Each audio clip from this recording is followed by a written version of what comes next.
Let's go to the center aisle here. Hi, I'm Alan Ridner. I live in Middletown. I'm glad I didn't come to feel better. I've written to all of you, and I get your letters back saying that you know what's going on, and you wrote a letter, or you're keeping an eye on it, and you know the red state representatives are in trouble if we have elections next year. Can you give us some assurance that there's work going on behind the scenes to have legislation ready to go the day the Democrats take back the House and Senate? And the second part of that is, can you give us any idea if anything good is going on in Congress? Any relations that are working good? Anything that's being done good?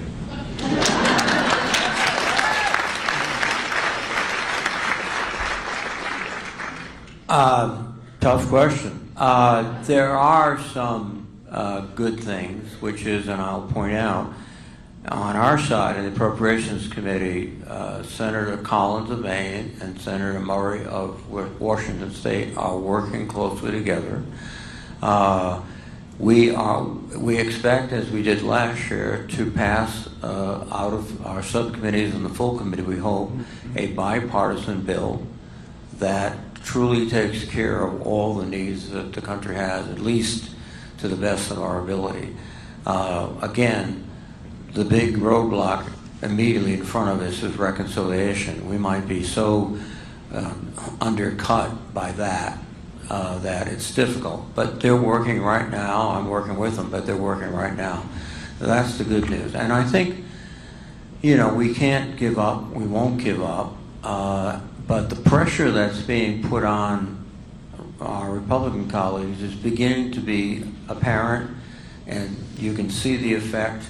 And if we get 4 on either side, we can start passing amendments that send strong signals to the White House that, their free pass is over. But it's tough. I would echo what Jack said, and he's a very decent and polite individual, but let's just say that some of his colleagues on the Armed Services Committee probably have a pretty sour taste in their mouth right now about having voted for Secretary Hegseth. And that does pile up. The other thing is that Congress doesn't just legislate. Congress can also investigate. And the cure for corruption is investigation. And I will tell you that Gabe's colleagues are already starting to think about what congressional investigations should begin as soon as the House gets taken back. I say the House because the House can issue subpoenas that can't be filibustered. We issued subpoenas in the Judiciary Committee, and they got filibustered on the floor. So people just blew us off, said, nope, we're not going to answer, tough bounce you. In the House, people went to jail for violating subpoenas. So we can really, there's a huge investigative piece that the House can do with subpoenas, and as you can see with your plain eyes, it is a target-rich environment for corruption investigations right now. And in fact, Gabe's colleague, Jamie Raskin, had me over to speak to a whole bunch of,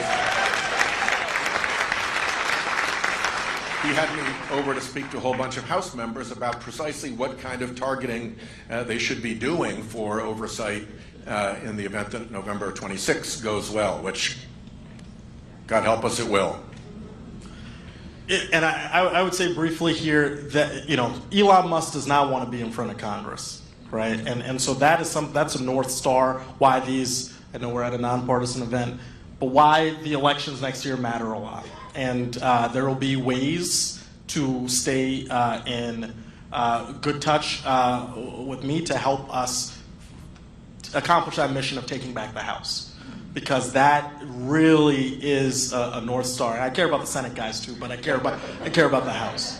And then to the second question about bills in a next Congress, one that I'm very focused on, I referenced earlier. I know the Senate's got its way and the House has its way as well, but on Social Security and ensuring the solvency there and making sure we frankly actually expand benefits that we have not expanded, the base benefits since 1971. People are surprised by that every single time I say that.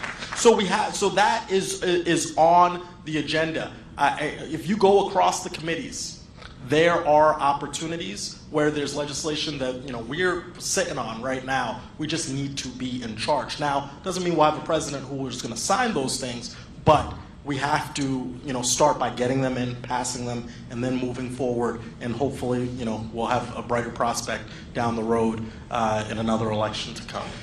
Thank you. A quick thought.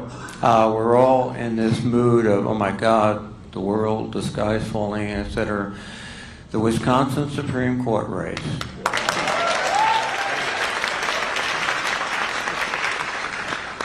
Our candidate for the Supreme Court took about 10 plus districts that Trump took.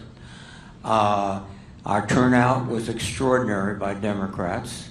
Elon Musk was running around giving $1 million if a vote, etc., and it didn't work.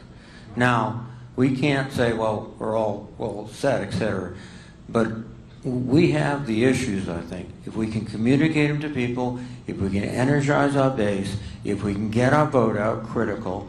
And one thing I should say, if we can engage more significantly young people, then we'll be back. We'll be back.